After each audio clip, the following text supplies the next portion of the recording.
Hệ thống tra cứu vị trí sách Mecobot, toàn bộ thư viện trên một màn hình. Tổng 4.835 đầu sách, 237 danh mục, sắp xếp theo cột kệ và vị trí chính xác. Tìm kiếm nhanh theo tên sách, tác giả hoặc vị trí. Gõ vài ký tự là có ngay kết quả. Lọc theo danh mục, công nghệ, kinh doanh, tiểu thuyết. Mỗi sách hiển thị kệ, vị trí, giá và mã phân loại. Danh sách sách cuộn liền mạch tải dữ liệu không giật, phù hợp thư viện hàng nghìn đầu sách. Chế độ tối bảo vệ mắt, giao diện Glass Momi hiện đại, chuyển đổi mượt mà. Cấu hình nguồn dữ liệu linh hoạt, file dữ liệu cục bộ hoặc Google Apps Script trực tiếp.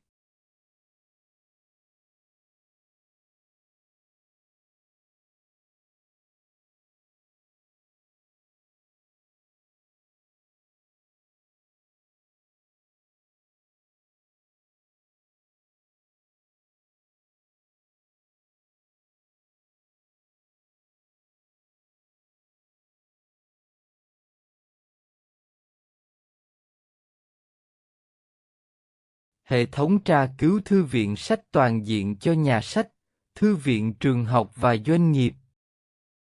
Tìm sách trong tích tắc, quản lý hàng nghìn đầu sách, theo dõi vị trí chính xác từng cuốn. Cài đặt đơn giản, dữ liệu linh hoạt, chạy được trên mọi thiết bị.